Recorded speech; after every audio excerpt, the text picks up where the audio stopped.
موضوعك شنو؟ موضوعي بقوله بعد ما يهد هذا التليفون. يا اخي خليك يا اخي 24 ساعه التليفون. خلاص موضوعك شنو؟ كله معصب الانسان. هذا موضوعي. هذا شو يا زايد؟ هذا تشيك. ايوه تشيك بقيمه 2 مليون. 2 مليون؟ ايوه 2 مليون. من وين لك 2 مليون؟ انت ما يا اخي يا الله تسال اسئله ما لها داعي. شو اللي ما لها داعي وانت انت تسالني ليش هذا 2 مليون؟ حق شو زين؟ هذا حق المشروع الجديد اللي بنفتحه نحن الثلاثه وموجود كله في هالملف. مشروع شنو؟ مشروع محل زينة السيارات الصناعية، وانا سويت دراسة على المشروع وكل ما تريدونه من استفسارات موجود في الملف هذا. ودخيلك يا شباب تاخذ الموضوع جدي، وانت يا نمر انت اكثر واحد احتاجك في المشروع، فدخيلك ترد علي. تبغى ناخذ الموضوع بجد ويا بنا تشيك مليونين الله يهديك. يا اخي خلوا التشيك عنكم الحين وممكن تقرون سؤال بس. الملف اللي اعطيتكم اياه. من وين له؟ مليونين هذا؟ انت ما عليك، قلت لك خلاص انا من نفتح هذا المشروع ان شاء الله وننجح فيه يصير خير وبخبركم من. طيب يا اخي معلش سؤالي. تفضل. يعني انا عارف انه عندك، عارفين كلنا انه عندك مشاكل مع ابوك وكذا. من وين جبت المبلغ؟ كسرتكم النبي؟ خلاص ما يخصكم يا اخي، يرحم والديكم خلوكم في المشروع اللي. طيب اسمع انت عارف انه ما عندنا خبره في الحاجات دي. ما علي بنفتح المشروع والله بيسر ان شاء الله، لا تمون تحبطوني من الحين يا اخي. يا اخي ما احباط، ده اسمه تفكير يعني. خلاص يا اخي اقرا الملف وبعدين رد علي. طيب احنا ما عندنا خبره في الموضوع، خليك قاعد معنا نشوف ندرس سوا. قاعد انا ما عندي شيء، خذوا وقتكم. وين الاماكن دي؟ طيب وين الاماكن؟ يعني قلت لك محل زينة السيارات، يعني وين بيكون؟ على الكورنيش بيكون في الصناعية. انت جاي تعطينا الموضوع معصب ليش؟ ليه معصب انت؟ اسئلتكم تنرفزني يا اخي، انا قلت لكم عندك شيء مليونين. موجود. والله العظيم استغفر الله.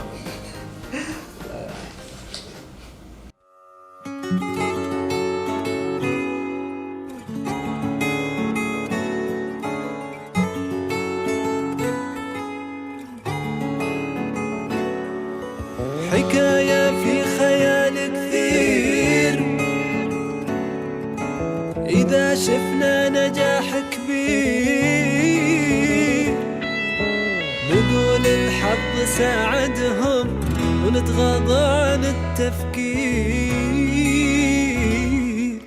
هل الفرصة تجيب الحظ أو انها بس تجي للبعض؟ ترى التوفيق لها سبب، تحرك لا ودق الباب تشوف بعينك التغيير. طيب والله يا اخي الموضوع ده صعب يعني. ردينا على سالفة الصعب. ما شيء صعب ولا شيء، هذا هو ستيف جوبز. انا قريت عنه وشفت عنه فيلم بعد. الله عليك زين، طلع منك شيء ايجابي، اسمع منه يا اخي. يا صدق يعني الرجال طلع من الجامعة وكان خلاص شبه ميس من حياته وبدأ حياة جديدة أسس فيها شركة وتنافس السوق ومستوى يمكن يعني من أحسن الناس وأشهر الناس واللي سوى طفرة يعني. يوم يقول لك خذ الحكمة من أفواه المجانين. مجانين من؟ والله العظيم يا اخي ستيف جوبز ده حاجه ثانيه يا أخي صدق ليش نحن ليش شو أحسن عنك ستيف جوبز؟ نستصغر أعمارنا ليش يا أخي؟ ليش تشوف إنه أحسن عنك وأنت أصغر منه؟ والله هو شوف هو أحسن عنك. صح هو أحسن بس عنك. نحن يا أخي لكن يا أخي خل عندك أمل يا أخي.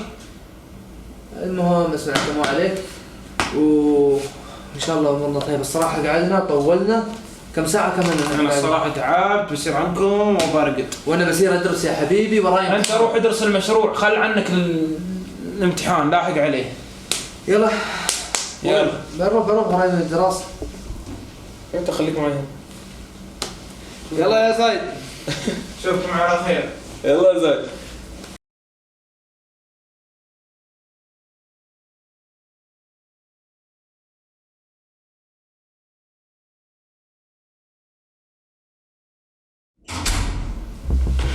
تراك شوف الموضوع ده.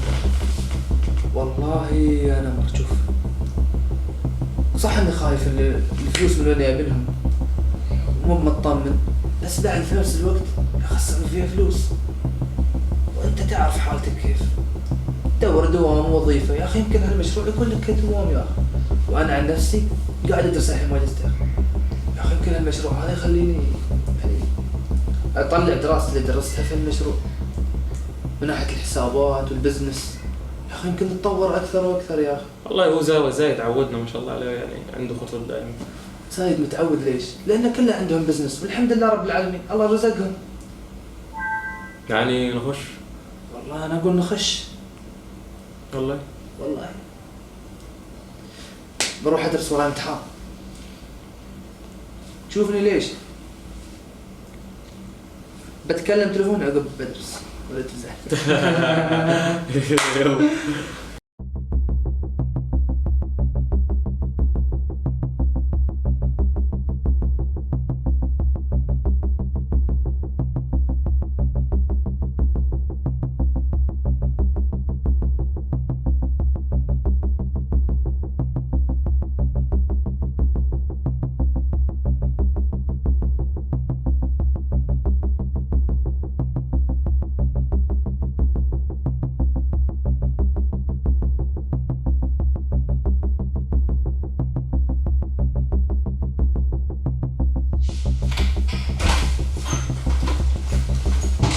اسمع، أنا خالفت القوانين بسببك أنت.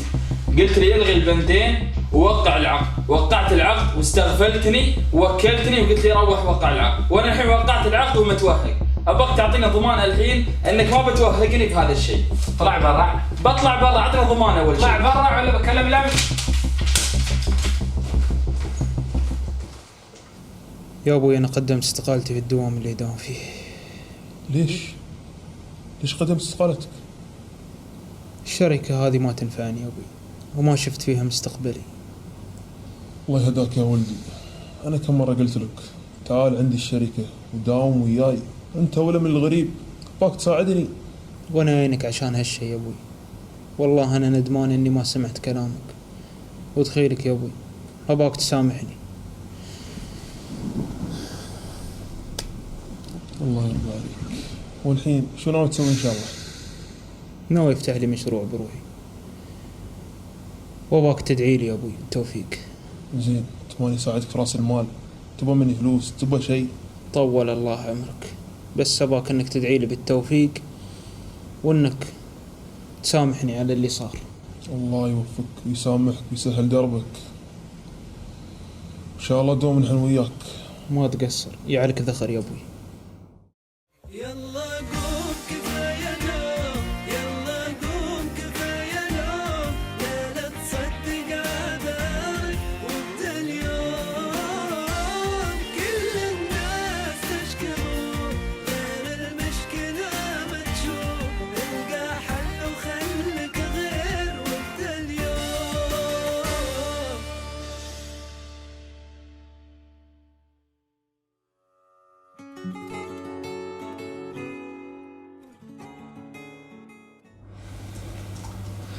أخي بسألك نمر، أنت شو قاعد تقرأ الحين؟ المشروع اللي تاكل صار لنا نص ساعة عنده ولا ضيفنا بشيء. يا أخي قوم يبنا شيء يا أخي، خلنا رياض زبطي ما عليك منه. ناكل لنا شيء يا أخي. انت شو قاعد تسوي؟ افتح التليفون يا أخي. تصرف وياه والله العظيم هذا يبين مني. يا أخي بصمة 10 الله اداك رزق ب10 اصابع في يدك تستخدم اصابعك. يا أخي قول ليش؟ ما داير عنك زاد، انت بليد اقسم بالله. قوم يبنا شيء. ما عندي اي حاجه، بس عندي مويه. والله ايش رايك في الحلقة؟ ازمه اقتصاديه اعمل يا أخي مجنون ليش؟ نيها مخك مقفل. يبي المي، يبى قبل، يبي المي عقب روح افتح الباب. شوف انا اقول لك يا اخي الحين يوم تكون راقد يا اخي، بدل ما حد يجي يحط صبعه كثير في التليفون ما يفتح، ما يعرفون صبع الريال، صح ولا لا؟ كنت أدري أنك بتكون هنا موجود يا زايد.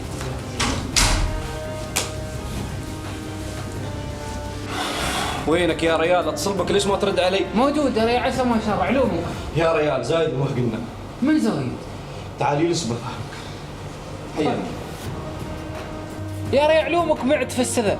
يا ريال زايد اللي انا موكلني يوقع العقد ياني اليوم هددني. وبشو هددك؟ عرف باللي بيني وبينك، وياني المكتب اليوم وقدم استقالته. وقعتها؟ غصبا عني. ايش تبى توقعها يا ولد الناس؟ الريال عنده فلاش بالتسجيلات اللي بيني وبينك، وهددني اما اني اوقع الاستقاله ولا يفضحنا انا وياك. قول غير هالكلام. يا ريال انا ما اقول غير انتبه من موكلك، عادي يتفقون ارباع يوهقونا. يا ريال موكل اليوم يا المكتب قلبه فوق تحت وطردته برا. يا ريال الله يستر منهم. الله يستر. اسمعني يا زعيم، بحكم شغلي معاك انا عرفت انك انت انسان ذكي وذكي جدا، وانت طلعت من الشركه لانك لويت يد المدير بشيء، فانا حاب اعرف شو هذا الشيء. والمطلوب مني يعني اني اعطيك شيء عشان تطلع منها انت والمدير؟ افهمني يا زايد، ترى المدير جالس يهددني والله. انا ابغى منك هذا الشيء لاني بطلع من الشركه وبقدم استقالتي. حسن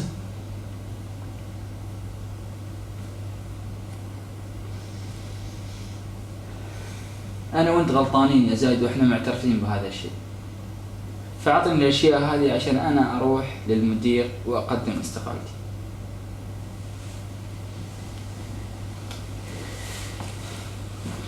نمر انا بتوكل.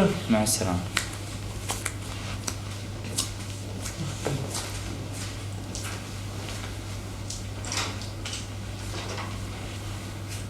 حسن،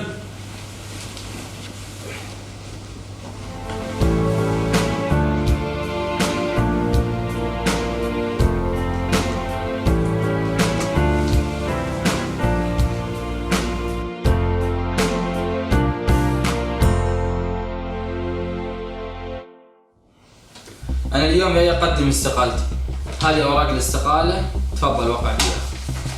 ايه بس انت تعرف اني ما راح اوقع لك الاستقالة، لان اذا وقعت لك الاستقالة راح تكشف كل اوراقي. لا، بتوقع الاستقالة والحين بعد. ما تقدر تجبرني. لا أقدر أجبرك بهالفلاش هذا الفلاش فيه كل الاتصالات بينك وبين أستاذ خليفة مدير شركة جيو انرجي، ولو اضطر الموضوع بنسمع كل شيء كان بينك وبينه وانت بتروح في داهية.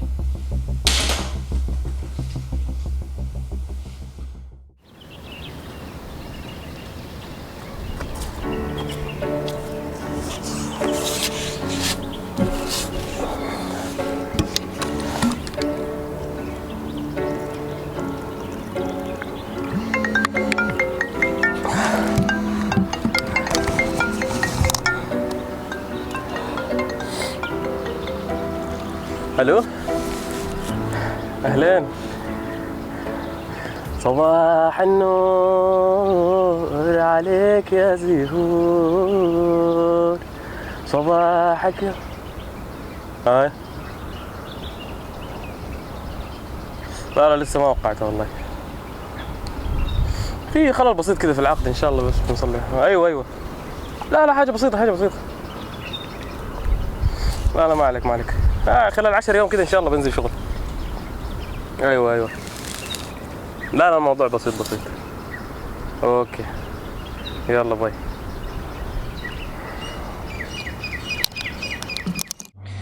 هددني بنفس الفلاش اللي هددك فيه وقدم استقالته. انا حذرتك يا محمود وقلت لك انتبه من موكلك. خلاص طاح الفاس في الراس. شو اللي طاح الفاس في الراس يا ريال؟ شو الحل الحين؟ احنا في مصيبة. انا دريت ان زايد ما راح يسكت عن الموضوع، الحين شو الحل؟ دبرنا. ما تقول؟ عندي الحل. شو الحل هذا اللي بتعطيني اياه؟ صبر.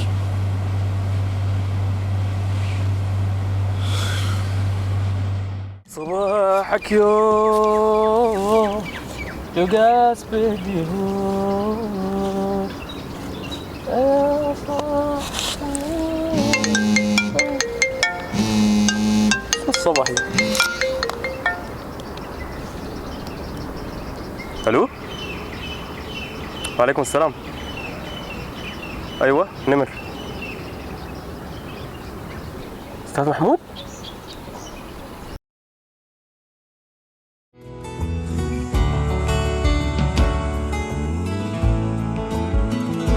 يلا قوم كفاية نوم، يلا قوم كفاية نوم، لا تصدق عذارك وابدأ اليوم.